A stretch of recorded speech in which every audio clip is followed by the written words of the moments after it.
Mesdames et messieurs, bonjour, mesdames et messieurs, bonsoir. Gis ngeen ko King FM, fii si Paris. Mes deux artistes, ils sont là. Gori lay commencé, bien sûr. Qui mooy Exides. On ne le présente plus, il fait partie de la MIFA King FM. Ex, comment tu vas? Ça va, boy, maa ngi nii cool. yaa ngi am jàmm. waaw sant alhamdulilah. Mais Ex, comment ça se prépare à quelques heures de l'événement Bercy 2017? Ben écoute, merveilleusement bien, hein, parce que ñëpp ngi fii, toute l'équipe depuis Dakar, donc cadre régie bi moo nekk suñu ginnaaw, il y a les filles qui sont actuellement sur le terrain de reportage, dara manqué wul, actuellement équipé wu nañu, comme on dit, l'équipe est au complet, kenn desul, donc il y a tout actuellement, léegi déroulé rek moo ci des. King FM moo xew. Gars yi kontaan nañu. Non, gars yi kontaan nañu si yéen. Hey, Coco Jean, il est là, ça c'est Coco Jean. Ça c'est Coco Jean, l'homme de Kenkeliba. Non mais Ok, Coco, comment tu vas? Je vais bien. Coco, kan nga yoxal Pi wala Ji? Pi. Pi, bravo. Coco Jean marché. Mais Coco Jean, gars yi yàgg nañ la dégg, mais pour ñu gis la c'est rare nga gis Coco Jean si média yi. Le pourquoi? Parce que moi, j'estime que moi, je suis un homme de radio, dañu war a dégg kenn waruma gis quoi. Ok, kon kii mooy Coco Jean. Coco Jean, naka nga gisee sa Bercy 2017? C'est en tout cas, on est bien, on est dans de très bonnes conditions, les préparations sont bien, équipe fu war a nekk sont là, tout le monde travaille, personne ne dort, donc nice quoi. On est dans une bonne ambiance et on se prépare en conséquence. Là, on est là depuis presque 8 heures du matin déjà, donc il y en a qui veulent aller dormir, mais il n'y a pas de dormir ici, on bosse. Liggéey rek. Ok. Donc big up à tout le monde et bonne fête ce soir. On attend tous les Sénégalais sur l'Afrique. Fille. Coco Jean. Ok, c'est la maison toujours. Alors j'ai deux femmes à côté de moi. La première, bonjour, bonsoir. Bonjour, c'est Madame Diakité Sokhna Thiam, responsable commerciale de la TFM. kon yéen a yore lii. waaw ñun ñoo ut xaalis. yéen a yore lii.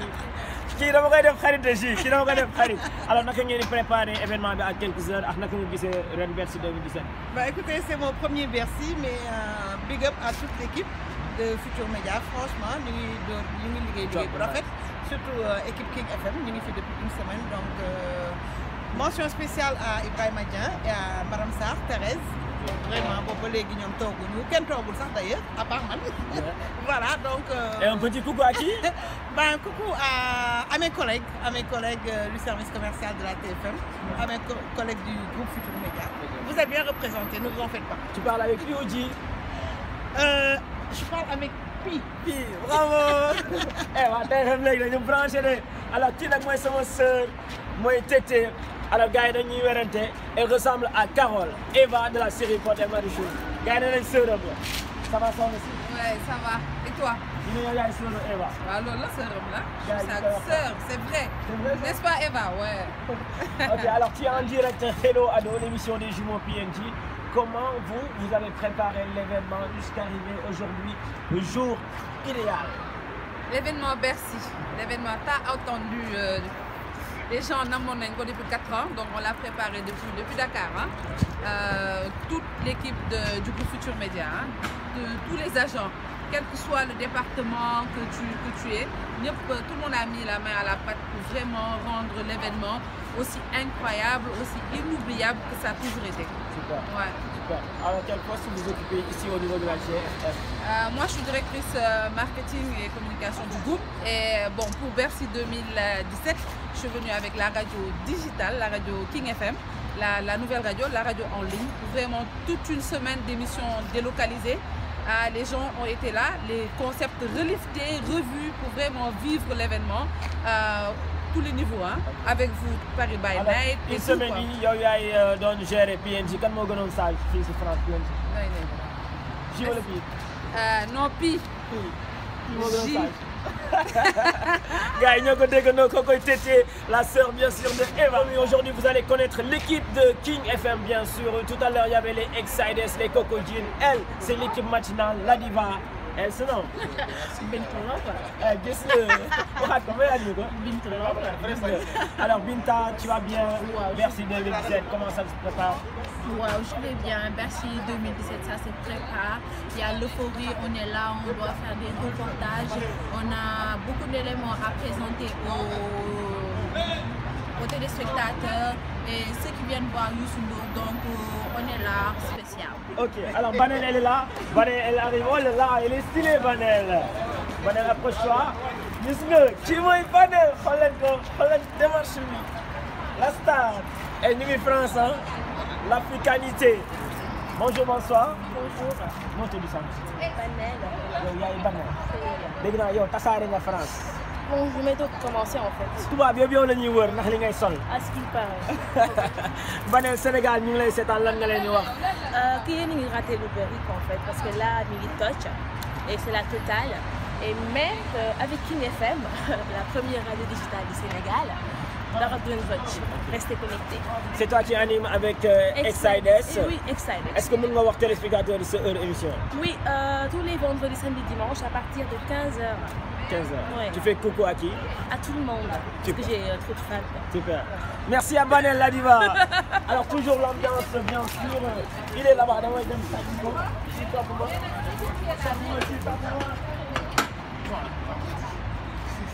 gars yi kii kan la ça c'est le directeur de King FM. mënuñu am animateur yi amuñu directeur il fallait que PNG jox seen micro seen DG donc kii moo waral lépp tey ami téléspectateur su ngeen ñu gisee King FM c'est grâce à lui moo ñu dem sàcc ñu jëlee ñu xoolal vibe waa vibe yéen a may xool moo ñu jëlee vibe nañu si mooy kër gu mag laa leen di yóbbu donc il est là Boubacar bonjour bonsoir. Salut gars yi naka mu mbaa lépp jàmm. Salut Pi wala salut Ji nga. Non salut PNG. Salut les jumeaux. Ok alors Boubacar vous êtes là il y a combien de jours?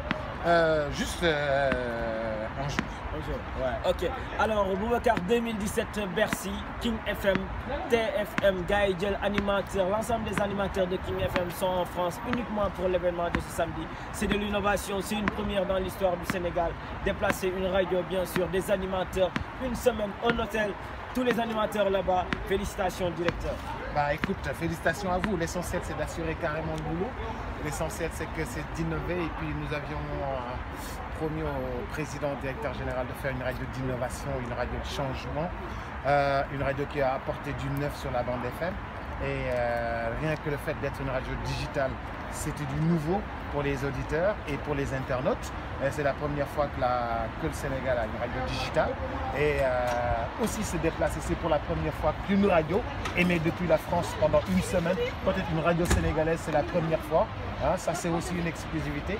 L'essentiel, c'est de travailler, c'est d'apporter du neuf, c'est de faire plaisir aux auditeurs et puis de les citer directement, nommément les auditeurs pour qu'ils sachent que carrément c'est une radio qui appartient aux auditeurs, c'est une radio très jeune, c'est une radio musicale qui est l'invité d'honneur aussi de Youssou Ndour, cette radio.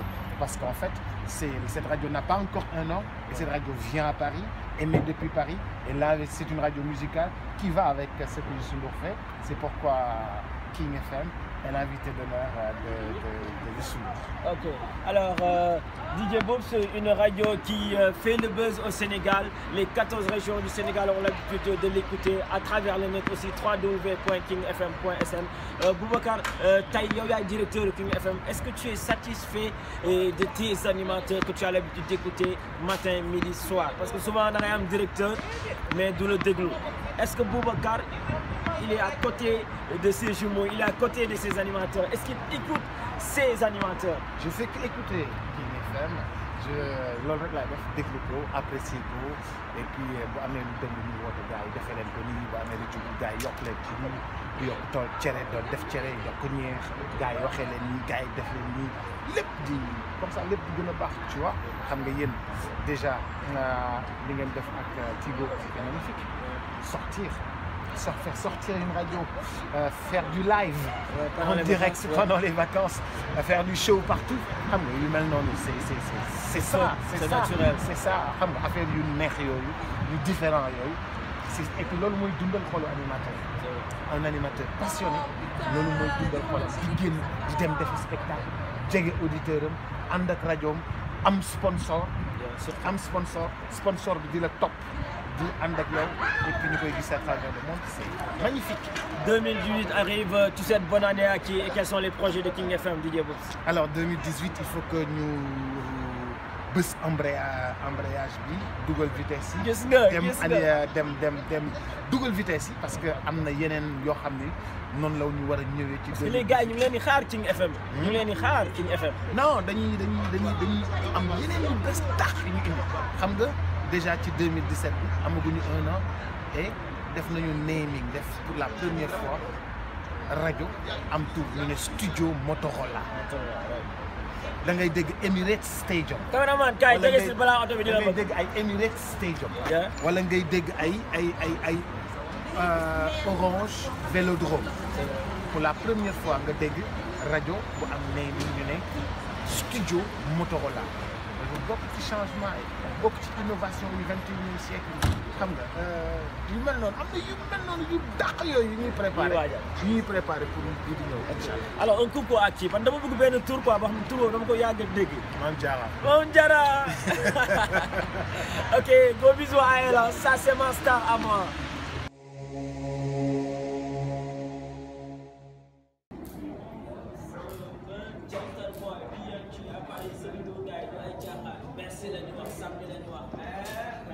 Mesdames et messieurs, bonjour. Mesdames et messieurs, bonsoir. Bienvenue dans Hello Ado aujourd'hui. Hello Ado se déplace. Dañ koy yóbbu ba France. Dañ koy yóbbu ci Bercy. Mooy TV, c'est samedi bien sûr. King FM, TFM, Hello Ado à Paris, Bercy.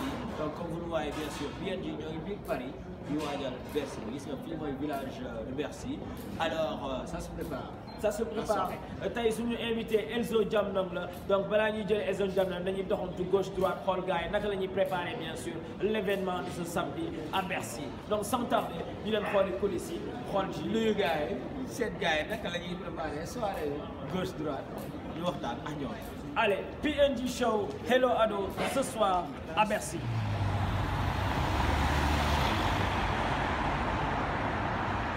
Alors tey on est en direct Hello Ado nam nga sa mbokk sénégalais yi nam nga waa Pikine kan ngay def dédicace. man maa ngi def dédicace sama mbokk yu nekk Moujéer yi parce que ñoom ñëppay dem ak sama rakk yu nekk waa Koungheul waa 14e Mbirki ñoom ñëpp waa Miro ñëpp.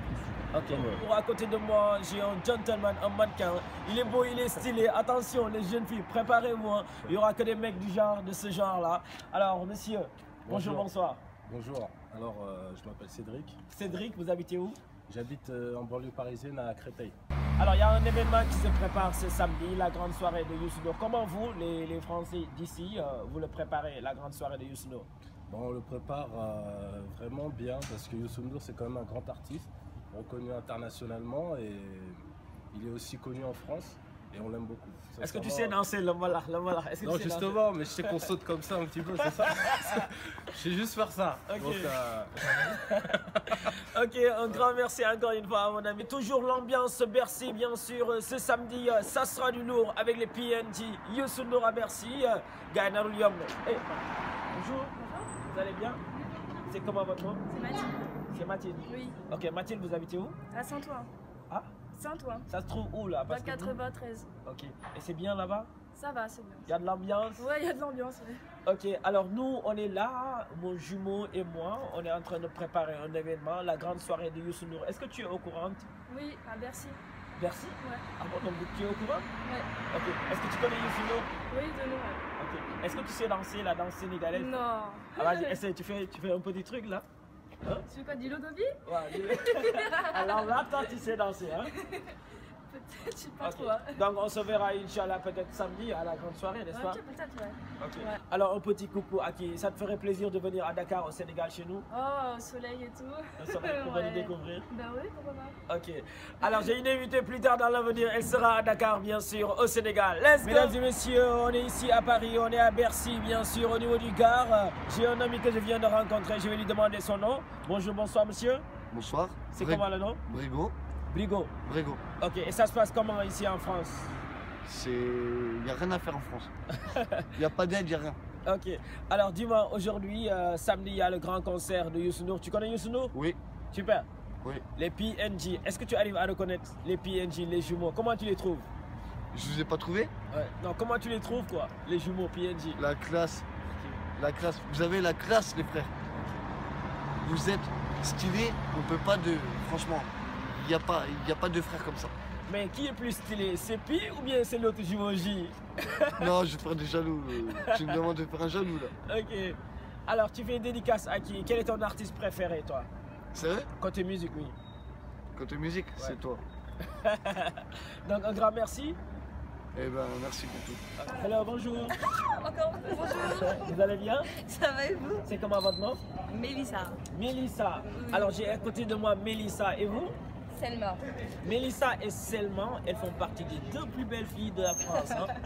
Donc, vous allez bien? Alors, Dakar, Sénégal, tout le monde vous regarde. Vous êtes en direct dans Hello Ado. Il y a Youssou N'Dour qui prépare une grande soirée ce samedi. J'espère qu'ici en France, tout le monde est prêt.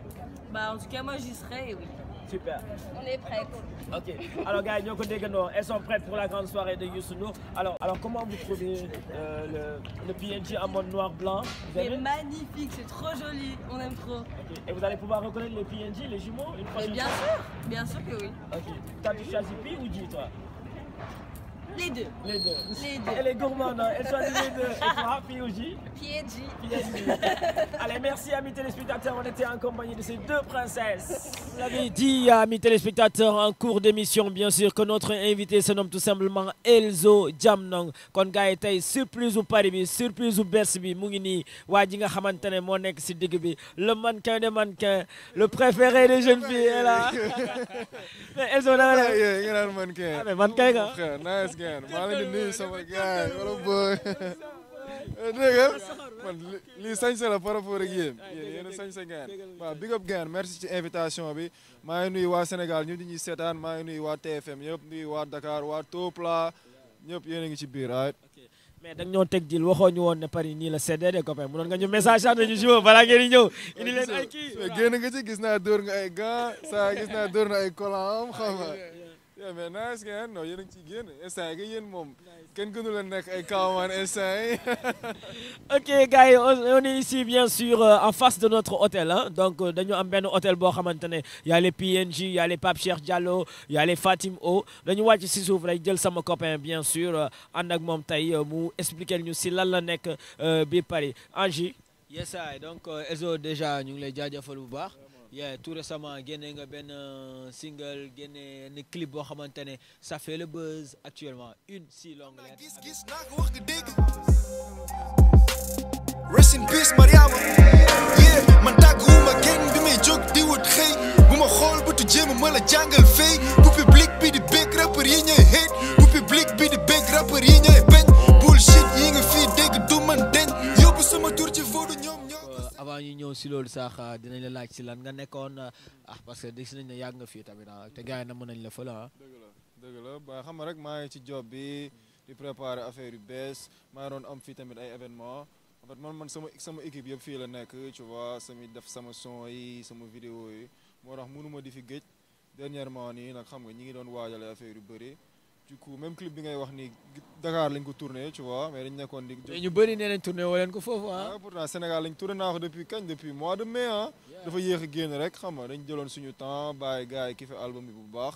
après lii day gën a dundalaat album bi tu vois je pense que c'est le bon moment. shout out my man DAP xam nga il a joué le jeu donc défi la woon tu vois man mosuma gis ku def benn genre mën nañ ne court métrage la sax affaire bi ça dure presque 9 minutes voilà. am na ñuy wax ne gisuñu torop rapport bi ak son bi donc je voulais juste pour en profiter dire que son bi une si longue lettre la tudd te une si longue lettre livre la bu Mariama Ba génne en 1979 dama bëggoon wax ne rek li mu doon wax ci jamono yooyu ba léegi nii ñun tey en 2017 li ñuy wax lu bëri dara changé wul quoi li mu doon wax moom ba léegi mi ngi am ñun Sénégal mi ngi am suñu société donc ñun rappeurs yi pour man ñoo ci mën wax looloo tax ñu def genre hommage vintage bi nga gis afro yeeg yooyu xam nga def. gars yi nee nañ ay perruque ngeen teg wala nu mu fa def seen karaw moo demee noonu karaw moo saxoon ngeen man perruque bu ñu yaaxal. ok donc gis nañ si originalité parce que on a vu au niveau des réseaux sociaux gars yi bàyyi nañ si ay commentaires bu ne vraiment chapeau à vous il y a eu des aspects positifs et aussi il y a eu des aspects négatifs aspect négatif bi lan la mooy par exemple armes yi ñu si gis am na ay xale yoo xamante ne tey fan nañ Elzo fan nañ Dip Doundou Guiss tu vois est-ce que tey suñu gisee ngeen yore arme tamit duñu ne ah xaar ma dem uti arme. non pour man loolu du lu négatif gis nga waruñu li daw ci télé bi am na affaire yu gën a graaw loolu ñun bu Sénégalais defee dara rek la ñuy wax y a de la violence wala c'est obscène wala yooyu alors que ñi ngi seetaan ay film tubaab wala ay clip tubaab yoo xamante ne moo gën a graaw moo gën a violent foofu mais ñun bu ñu bëggee nekk au niveau international foog ñu def ay affaires yoo xamante ne standard international la mënuñu li ñu moom kese bu dee dañuy yem kese ñun ci li ñu moom wala ci li ñu xam duñ sax rap duñ sax musique duñ sax jàng école tu vois voilà mais dañu instant yi monde mondialisé la pour ñu tolloo niveau ci international foog ñu def lépp li nga xamante ne ñi ngi koy def muy France di États-Unis di Nigéria wala whatever donc bu ñu xool côté boobu nañ xool ne que au moins ñi ngi jéem a repousser barrières yi di def loo xamante ne mun nañ ko comparer ak loo xamante ne ñi ngi koy def à l'international wala ñi ngi sax def loo xamante ne à l'international nit ñi defaguñ ko tu vois pour man loolu la nit ñi war a gën a saluer plutôt que di xool di jéem a chercher la petite bête quoi le truc négatif. ok alors long métrage bi son bi mu ngi duré 9 minutes c'est rare nga gis benn son duré lu mel noonu tey lan moo waraloon loolu parce que yow presque wéy nga si 4 minutes. Dip tamit wéy si 4 minutes ak 1 minute boo xamante ne délire la quoi. suspense la xam nga wéy bi mi ngi tudd une si longue lettre ma ne Dip. son bi daal waaw awma la kiiwuma la du ma la wax 16 mesures wala 20 wala 4 yow loo xalaat loo sentir def ko man commencé naa bind xam nga ñu daje ñu bindandoo affaire bi ñuy nekk di ko bind studio kenn comptewul ñaata mesure la ñuy bind quoi dama ko ne li nekk sa xol yëpp tey génne ko man li nekk sama xol yëpp laay génne et loolu tax ñu mujj am un son qui dure xaw ma waaw comme ni nga ko waxee plus de 7 minutes après vidéo bi tamit pour vraiment gën a dem ci une longue lettre bi fixé wuñ suñu bopp benn barrière on s'est pas dit waaye lii dina gudd est-ce que nit ñi dinañ ko mën di ko seetaan di ci béggee wala est-ce que télé yi dinañ ko teg affaire yooyu on l'a sorti comme ça parce que pour man loolu mooy aar quoi mais tamit teg leen ko waa télé bi ma profite naa ko bàyyi seen loxo xam naa ne gudd na peut-être du yomb teg wala yooyu mais mun nañ ko teg ñi ko seetaanoon nañ dem ci net bi seetaan ko mais télé bi pour man war na ko mën teg xam nga ça c'est l'équivalent peut-être de 2 clips et son bu am enseignement yu bëri la dañuy critiquer lu bëri rappeurs yi surtout ñun la nouvelle génération mais duñu wax ay thèmes duñu wax li société bi di dund li askan bi di dund alors que là man ak Dip la c'est la nouvelle génération c'est un son conscient qui dure 9 minutes donc ça mérite d'être diffusé autant que suñu son yi nga xamante ne son ego trip la wala son commercial tu vois donc je pense que lii la gars yi war a gën a mën a pousse sax quoi. kon gars yi yàkkamti ngeen gis clip bi tey moom la ñuy tëjee suñu émission le clip de Elzo Jamdong qui dure 9 minutes bien sûr su ngeen ko seetaanee di ngeen xam le pourquoi les 9 minutes di ngeen si jëlee tamit lu bëri parce que am na ay kàddu yu important yi nga xamante ne ces deux artistes véhiculé nañ ko. alors on a remarqué que Dip Doundou Guiss il est ami avec pas mal d'artistes mais seen complicité yéen ñaar gars yi dañ ko remarqué que c'est autre chose c'est quoi le secret de l'amitié qui existe entre Dip Doundou Guiss et Elzo Jamdong. Bon, lu dëggu rek depuis le début on a la même vision xam nga ñoo yegg seendoo bi ñu yeggagulee fenn dañ doon waxtaan di wax ne di gis ne que par hasard ñoo bokk vision ñoo bokk fi ñu bëgg dem ñoo bokk ni ñu gisee hip hop bi en fait lan la war a mën a nekk d'ici à long terme. ñu jàll ci may nga mu jàll jaajëf waay xam nga donc loolu moo continuer on a la même vision dafa nekk lu dëggu moo tax dañuy suñuy avancer ba léegi on se retrouve xam nga maa ngi woon ci premier projet wam invité naa ko sama album te du yam foofu bu mu ñëwee fii xam nga affaire yaa ngi ñëw quoi. ok alors quels sont les projets de Elzo Jamdong 2018 bi ñu ngi siy waaj a dugg lan mooy say projet. bon instant bi sama prochain album daanaka mun naa ne pare na quoi. yéen a ko am en exclu loolu info boobu. waaw kon may ñu si benn affaire bu ndaw rek benn 30 secondes freestyle rek. du am tàggoo daal li ma wax gars yi daal mooy nañ pare na à 95% te dama ko bëgg a génne sans promo sans yëgle dama bëgg a jékki-jékki rek waaw ne affaire baa ngi nii quoi donc loolu nag gars yi bett gars yi. est-ce que mën nga ñu si may benn 30 secondes am jëlal micro jëlal. ci yow life bi du dara. bu lijjante sa bopp yàlla lijjanti la boppam cannabis du garab li mooy son bi lay faj bu ci dóorul biddanti nga broda dama gisul dara lu dul gars yu xaaraan ma tim leen ni para MC sa quarante du tax nga valable maanaam ci gàttal sa rab bi du sarab fiis man jaay mu péeguru ghetto pour jaay sama disque boo xool sa waa ghetto boo taan bi moo lekk sa jeez ci samay copine noonu ñoomee koj di ma xoy di ma bis ni ma yégee ci kaw dafa triste maa ngi fii ci Paris ak PNG booy dañ ko mettil fii jàmm dong la booy daara ji dañ koy fal li nga aj ñun ñoo koy aji prë ba ma yemale ko foofu Ok, donc un dernier mot, mais moi, samedi, la grande soirée de Youssou Ndour. Aujourd'hui, tous les Sénégalais qui vivent en France sont en train de préparer l'événement. Ouais. Toi, en tant qu'artiste, voir notre grand frère, notre tonton, notre papa faire une très grande soirée. Et bon, c'est à guichet fermé, à 3 semaines de l'événement. Tous les tickets sont épuisés. Ça te fait quoi comme artiste? Et puis, qu'est-ce que tu dis aux téléspectateurs? C'est juste incroyable, tu vois. C'est une vraie légende vivante. Nous ñëpp suñu royukaay la xam nga ñun ñëpp sa musique nous a bercé, on a grandi avec ça. Léegi événement bi nekkatul sax un événement musical, c'est devenu un événement culturel xam nga national fii nii boo fi nekkee sénégalais boo fi nekkee africain Bercy wu Youssou Ndour tu es sûr que di nga gis sa xarit yoo gëj a gis sa ay mbokk yu nekk ci Europe bi yu tas fii xam nga yoo xam ne gëj nga leen gis wala gëj nga leen dégg tu es sûr que dinañ ñëw seetaan si te ci moment de retrouvailles lay nekk ak ñoom xam nga. Donc loolu noonu la ñun ñëpp artistes je pense di ñaan donc voilà di ko ñaanal mu gën a law ba faw royukaay la pour ñun ñëpp et voilà liggéey rek kay fay et là c'est une fierté nationale, c'est une fierté de tout le continent donc voilà big up. Ji sa waay am na ku mu war a bëggee Ji. Yes I donc tu fais plaisir à qui en direct les Sénégalais nekk foofu ak sa biir damu ma la nga am jabar fii.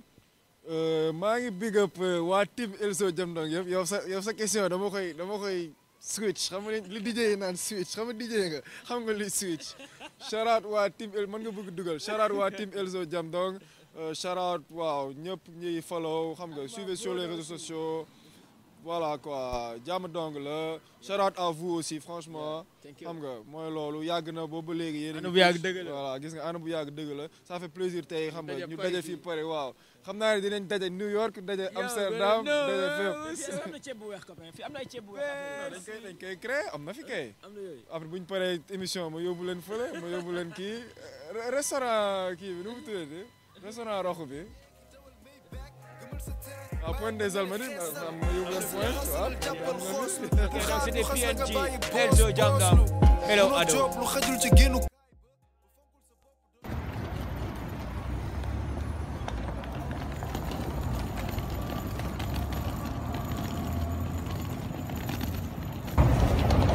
Mesdames et messieurs, bonsoir, bienvenue dans Hello Ado bien sûr. Aujourd'hui, les jumeaux PNG, les jumeaux de la TFM, les jumeaux de King FM en France bien sûr. C'est du lourd, c'est une émission Narolia Moutaï spéciale Hello Ado bien sûr. Ici Paris, la France.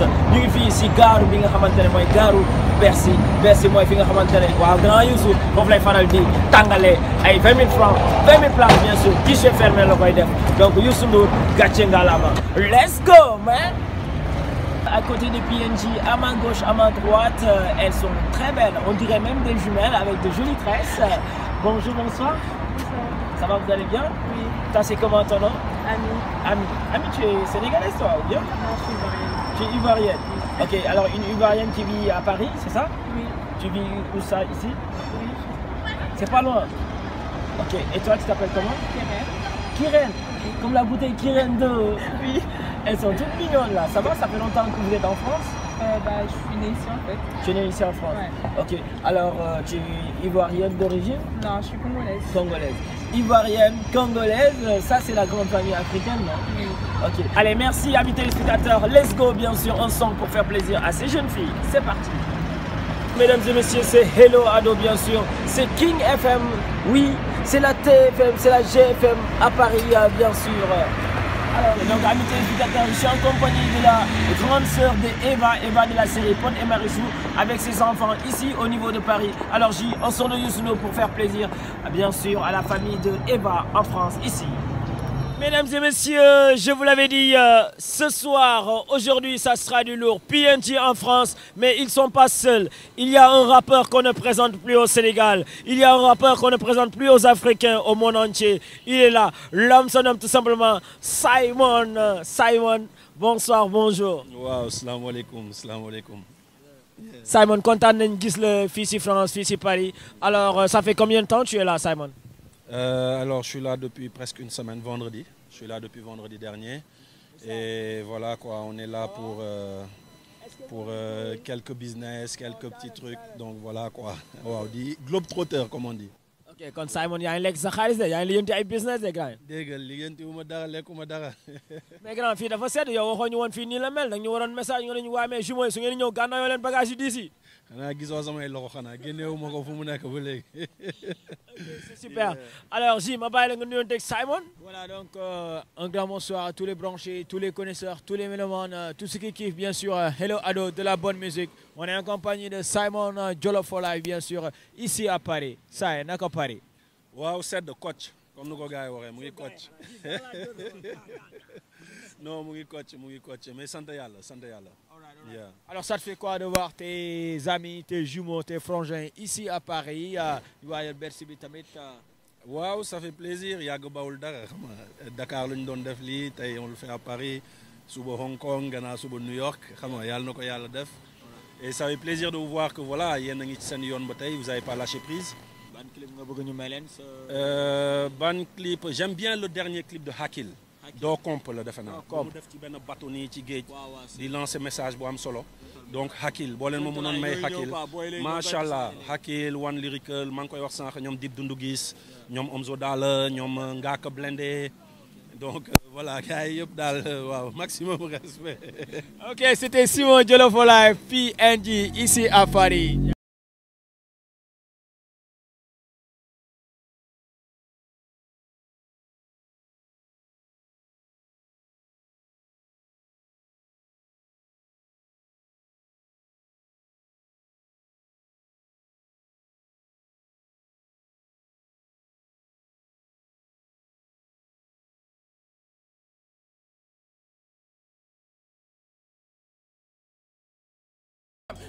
Bonjour, bonsoir.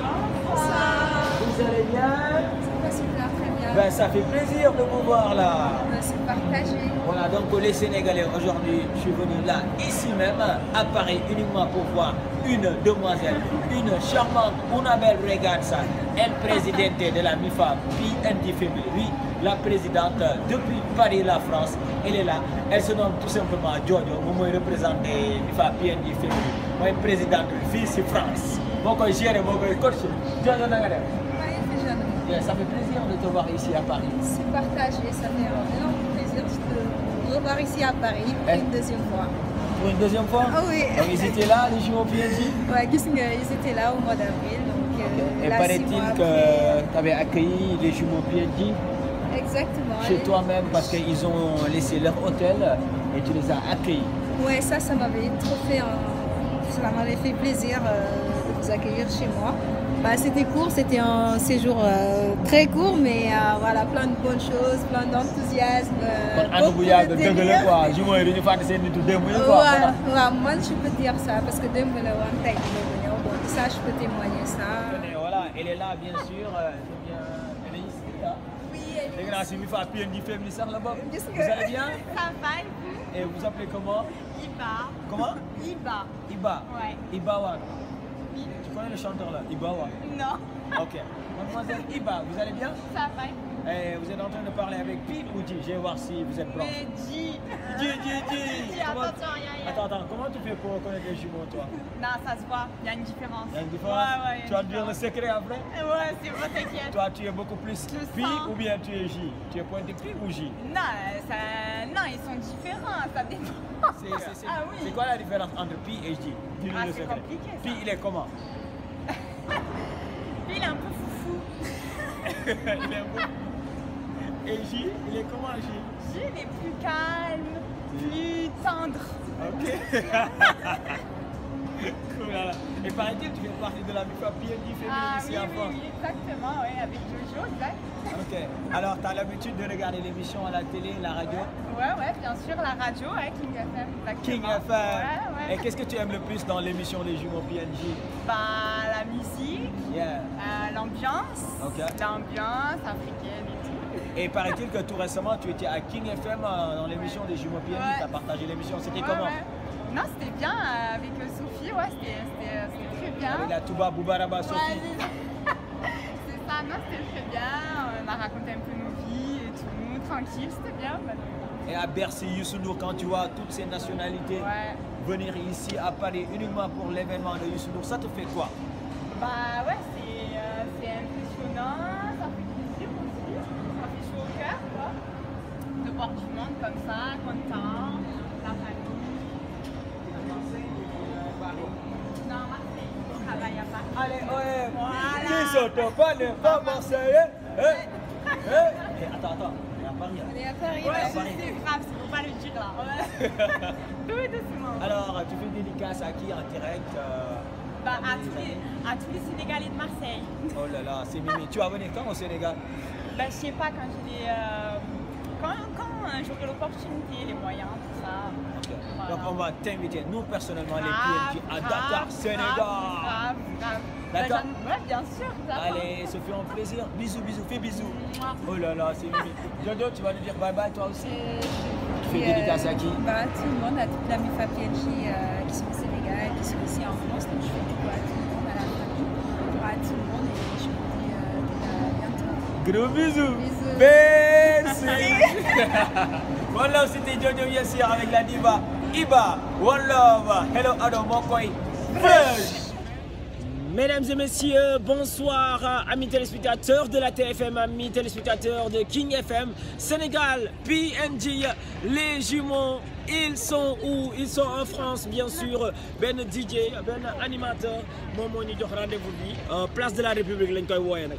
Il s'appelle tout simplement DJ Sega. Donc DJ Sega tey moom moo ñu invité fii place de la République, moom la ñuy dem seeti xool ba xam ndax mu ngi fii egsi na moom moo ñu jox rendez-vous fii si France bien sûr. Kon sama caméraman topp ma ñu dem. Let's go. PNJ at party. Yes, live and direct. You know we're gonna know. Hey, what's up? Mais il est là, celui que j'étais en train de chercher. Qui gagne le gars? maa ngi nii ñu ngi doxantu biir Paris Paname ñu ngi place de la République. Ok. DJ Sega yow lañ doon seet yow yaa joxoon fii jumeaux yi rendez-vous. Sega na nga def? waaw parce que dañu jógee Bastille léegi ñu ngi place de la République waaye maa ngi koy. Sega, ça fait plaisir. DJ Sega PNJ. ñëpp a ngi lay seetaan lan ngay wax sénégalais yi namoon nañ la DJ Sega. booy mooy namoon naa gars yi sincèrement gars yi namoon naa leen maa ngi nii maa ngi si jàmm gis ngeen léegi dama am leex dama pata. Pata booy am pire booy fii ay France neex na de booy fii. booy KFC ak McDo yi. mais booy da nga takk jabar wala nu mu demee noonu. Ok, alors DJ Sega, c'est une première pour nous les PNJ de te rencontrer ici en France. Cela fait 5 ans que tu n'es pas revenu à Dakar, au Sénégal. Tu étais animateur bien sûr au niveau de la TFM, au niveau de Walfadjri et pas mal de stations là-bas au niveau du Sénégal. Ouais. Alors, ce 5 ans, naka nga ko dundee DJ Sega? mais nice sama fay ñoo ci mën. mënoon ngeen ñëw ma leen di daw parce que damay sew tuuti mais gis ngeen ma ngande mais alhamdulilah yaa ngi fayeeku maa ngi fayeku maa ngi ne waaye job rek a wóor job rek a wóor waaw dañ ñëw ci dëkk bi di fayeku di job rek a wóor franchement foofu rek laay waxee gars yi sincèrement je vis bien alhamdulilah di wax gars yi yëpp sama famille kon DJ animateur neex na quoi parce que yaa ngi koy dund fii métier bu noble la waaw waxuma nag booy DJ taxalay ya ok est-ce que c'est des choses faciles nga ñëw si dëkku tubaab bi nga imposé wu pendant 5 ans lan ngay def jamono ji da ngay animer radio da ngay animer télé da nga nekk si boîte yi di mixer qu'est-ce qu'il fait DJ Sega? Non, je vais dire une chose parce que ils ont un système nous on a un accent parce qu'on est né à Dakar grandi à Dakar dañu am accent wolof bi sénégalais donc les Français ils privilègent juste les gens qui sont nés ici et qui n'ont pas d'accent donc nous lu ñu mën a def rajo yi technicien lañ fa mën a doon et trucs comme ça et tout wala mu doon rajo boo xam ne bëgg la yoo xam ne day def culture africaine ñu jël la et trucs comme ça et tout mais sinon moi je suis DJ dans un club de blanc je mixe je fais des choses et trucs comme ça et tout et je suis le résident depuis déjà 3 ans je suis le DJ résident dans ce club et trucs comme ça et tout mais fii rajo pour def télé c'est très rare même booy seetaan télé française c'est très rare nga gis couleur africaine muy présenter une émission soit entier yi fi juddoo et trucs comme ça et tout on n'a pas que t'as l'accent et tout donc voilà on est des Sénégalais on est fiers d'être Sénégalais mais en même temps on est dans le système on bosse et puis ça fait plaisir en fait. Ok kon Sega dañuy def tour bi ñu doxale man ok yes sir DJ Sega PNJ. Let's go man. mais boy ana seen xale boobu seen jaw jooju nekk ci Poté Marichou. non bële mais si boy maa ngi gis naa ñaari gel xaar ma dem tooñ leen quoi. est-ce que ñëwee nga boy fils aja bonsoir.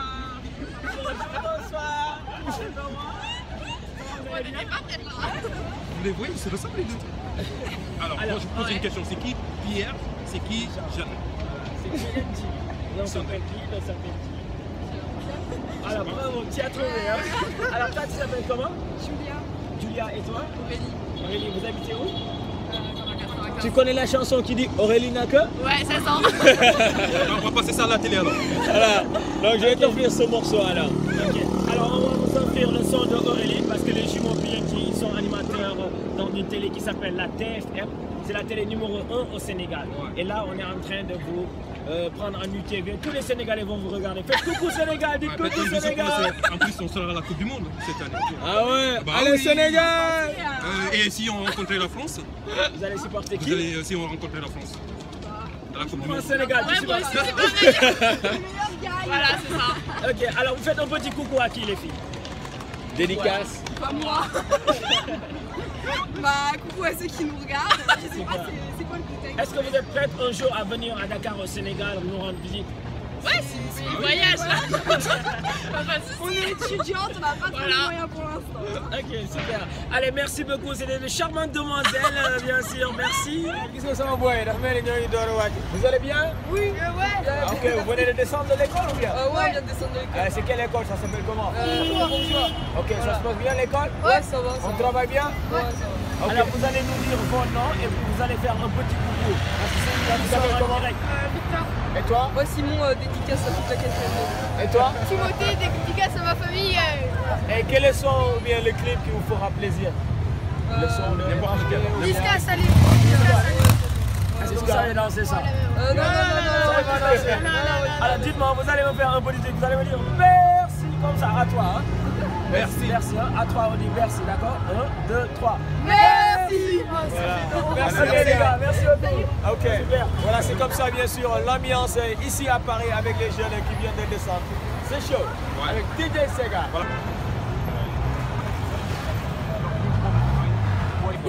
Là, tu t'appelles comment? À la radio. Salomé. Salomé, et vous? Alors. Alors, et vous? Vas-y. Charlotte. Donc je suis en compagnie de 3 charmantes demoiselles, bien sûr. Alors vous faites un petit coucou à qui? Dédicace. Au monde entier. Oui. Et aux gens très loin et aux gens de Paris aussi. Paris. Super. Ok, merci beaucoup à mes amis allemands. Hein?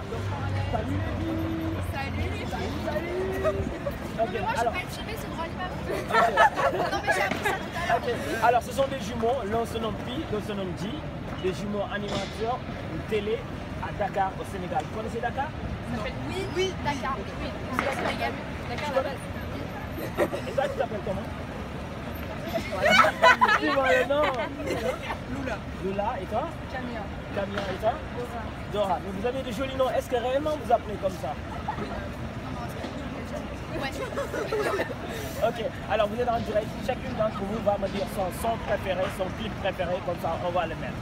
D'accord? Toi, quel est ton artiste préféré? C'est un groupe, c'est Diantoine. Et toi? Booba. Si tu m'en prends un Booba pour elle, hein? Et toi, t'as une star préférée? Non. Oh.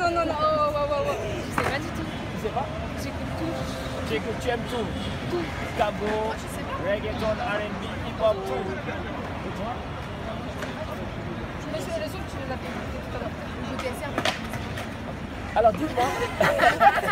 Alors votre école s'appelle comment? Champigny. Ok, faites quelle classe? 4e. Est-ce qu'à toi, tous ensemble, on va faire Bercy? On a un concert à Bercy samedi. Ah mais c'est quoi votre... Vous avez un groupe en fait? Avec Youssou Ndour, samedi. Merci. Allez, super, vous êtes trop gentils. Merci beaucoup.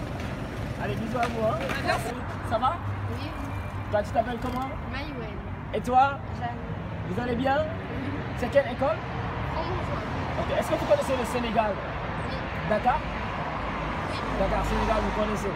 Alors, ils sont qualifiés en Coupe du Monde. La France aussi est qualifiée à la Coupe du Monde. Vous allez supporter qui? Si jamais Sénégal doit affronter France? La France. La France. Ok, alors quel est le clip qui va vous faire plaisir? On va vous offrir un clip, moi et mon jumeau. Quels sont, ou bien quel est votre artiste préféré? Par exemple, toi, Booba, King, Elton. Ah, je n'ai pas. T'as pas d'artiste? Et toi? Ok, alors un petit coucou à qui? Une dédicace à vos amis, comment ça s'appelle? Et toi? Ina. Allez, merci. C'était des charmantes demoiselles, bien sûr, depuis la France. Let's go! Mesdames et messieurs, à côté de moi, j'ai une charmante demoiselle que je viens de trouver, bien sûr, ici même. Elle est très belle, elle va nous dire son nom. Bonsoir, bonjour. Bonjour, je m'appelle Roxane. Roxane, tu habites où ici en France? J'habite à Paris 20e, à Ménilmontant. Donc tu es parisien? Oui, exactement. Et tu supportes Neymar alors? Ouais. Ok, alors dis-moi, qu'est-ce que tu fais dans la vie? Étudiante, élève ou tu travailles? Lycéenne. Et ça se passe bien les cours? Oui, ça se passe bien. Alors tout à l'heure j'ai aperçu une de tes copines très belle aussi, elle s'appelle comment? Elle s'appelle Nadine. Nadine, vive à toi! Okay. Alors tu es de Dakar. Alors aujourd'hui, quel est le clip ou bien quel est ton artiste préféré? Le PNJ? Exactement. Alors si tu vas l'offrir notre son, d'accord? Et j'espère que tu vas danser cela. Ah, j'ai pas dansé. J'ai dansé? Non. Mais tu sais connais le Mala? Ouais. Est-ce que tu es une fois venu au Sénégal? Non. Ça te ferait plaisir si jamais tu puisses venir? Ouais, pourquoi pas. Découvrir notre pays? Alors tu fais un petit coucou à qui? Dédicace à qui aujourd'hui? Dédicace à Nadine et à Nadine. Alors dédicace à Nadine et à sa sœur Soya. Mr. G, on était en compagnie de la diva. Ça va monsieur? Ça va. C'est comment le nom? David. David, ça s'appelle comment? Skate. Tu fais du patinage depuis combien de temps? Depuis genre 7 mois. Depuis 7 mois? 8 mois. Mais est-ce que tu es fort? Non. Tu es débutant? Ça va, tu as du mieux maintenant? Alors tu es en direct Dakar Sénégal, tu fais un petit coucou à qui? Dédicace à qui? Dédicace à Sénégal. Tu connais le Sénégal alors? Non, pas trop, mais voilà.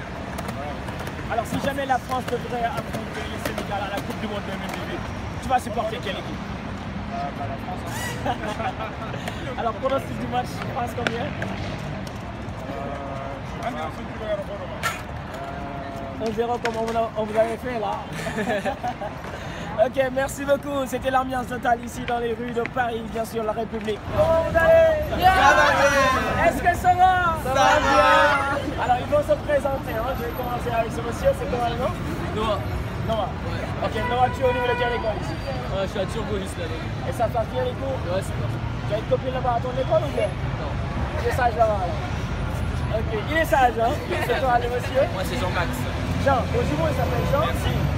Donc toi, tu es au jumeau, hein? Ouais, on est jumeaux. Super. Alors, dis-moi, qu'est-ce que tu fais là-bas? À quelle classe? Moi, je suis en seconde. Seconde. Ouais. Et ça se passe bien? Ça se passe très bien. Alors, si jamais tu devais faire un petit coucou, tu fais un coucou à qui? Je fais des coucous à tout le monde. Tout le monde sur la planète entière. Et quel est le clip qui te fera plaisir? C'est qui ton artiste préféré? Le clip qui me fera plaisir, Booba. Booba. Ouais. Alors, si tu me l'offres un Booba pour mon ami, d'accord? Voilà. Toi, c'est comment? Julie l'escroc. Tu as la forme? Bien. Ok, même école? Ensemble? Non, moi je suis à Ravel. Ok, et là-bas ça se passe bien? Au top. Quelle classe tu fais là-bas? Seconde. Ok, tu es en direct. Est-ce que tu connais Dakar Sénégal? Ouais. Essaye de nous dire Nangadef pour voir. Nangadef. Nangadef, ça veut dire bonjour au Sénégal. Nangadef. Nangadef. Ok, alors tu fais un petit coucou à qui toi? Moi je fais un coucou à tout le monde. Et lui, il a demandé Booba. Toi, tu demandes quel son, quel clip? Moi, je demande Jules. Jules. Alors, et toi, tu t'appelles comment? Je m'appelle Romaine. Romaine. Romaine, tu es très belle. Merci beaucoup. Ok, tu as de beaux yeux. Merci. Ok, alors dis-moi, Romaine, toi, tu veux quel clip? Quel son, quel clip te fera plaisir? Moi aussi, Jules. Alors, le monsieur, il est là. Hein? Ouais, bonjour. Bien, la star, tu vas bien? Ça va bien. Le moral est bon? Le moral est bon. Ok. Alors, dis-moi, tu es en direct Dakar, Sénégal, la TFM PNJ. Salut Dakar. Ok, dis-moi, salam alaikum. Salam alaikum. Ok. Alors, tu fais une dédicace à qui? Tu fais plaisir à qui, toi? Moi, je fais une dédicace à tout Arago. Arago. C'est ton lycée et tu fais quelle classe là-bas? Tu fais quelle classe là-bas à ton lycée? Je suis en seconde.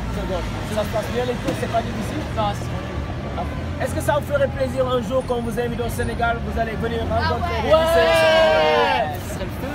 Alors dites-moi tous ensemble, à 3, Sénégal, on arrive. Hein? 1, 2, 3. Sénégal, on arrive. Bravo. Yes, I, PNJ, toujours dans les rues de Paris. Paris là lay tegal nii. bi mooy fan gare de Saint-Lazare.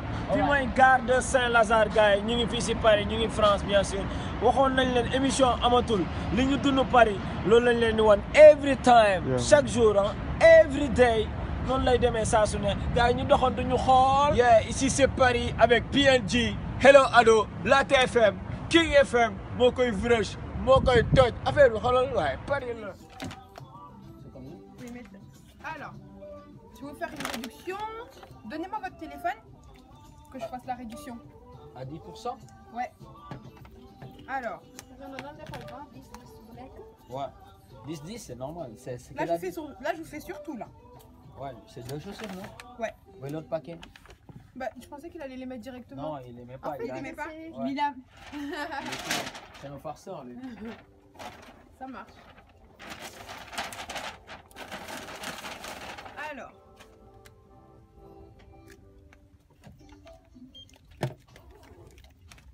Voilà. Hop. Merci. Voilà, donc bien sûr en train de faire des shopping, hein? Donc made in Paris, hein? Jënd ay choisi xoolal pour décembre préparer xoolal tasaare ko benn pour fille benn pour vous. On est des jumeaux quand même. Mënu ma jënd sans mon jumeau. Ah, ça me passe. Yeah. 28 €. Ok. Et 2 centimes. Je vais faire dédicace à la radio et à la télé. Tu t'appelles comment encore? Aïssatou. Aïssatou. La malienne ou bien la gambienne, je vais dire alors. Voilà. Ou bien la parisienne. La parisienne. D'accord. Allez, bisous. Merci. Oh, wow. Ciao. Merci. Bye bye. Merci à vous aussi.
Ah bon? Voilà, je vous ai dit que le spectacle est divisé en pôles. On va voir comment on introduit l'autre pôle pour y arriver. On y va. Ma xool demal ma xool ku ñu envoyé foofu pôle bi ku ñuy envoyé pour pôle bi jaga yow lay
Bonsoir.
Yes, I... Salut la famille, c'est Diki Diabaté avec les jumeaux du Dakar. Dans la même famille. Ça, c'est clair.